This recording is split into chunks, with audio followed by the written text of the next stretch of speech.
about 60% of all fabric made is synthetic, and that means it's made of oil, and it means it's made of plastic.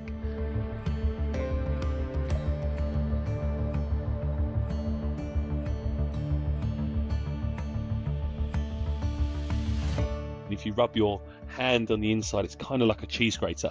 Think of it abrading slowly all of these pieces of plastic and turning them into tiny little pieces that go down into our water. In the UK, there's about 24 million homes. So we're seeing somewhere in the region around 16 tons of this material entering the water per day.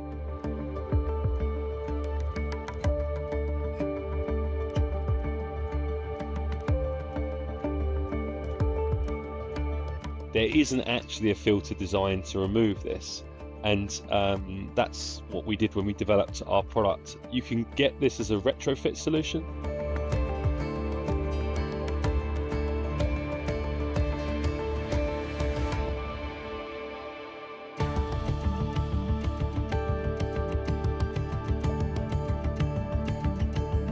There's a little light on the top that will tell you when it needs to be emptied. That for most people will probably be about once a month.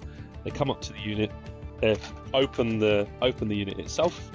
There's you can open the top, and inside will be full of microplastic.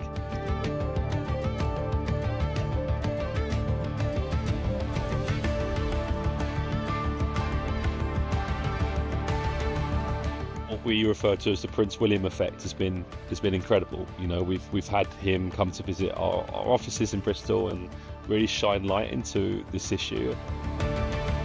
Microplastic is, in the grand scheme of the world, can sometimes feel very small, but it's something that we can all do something about.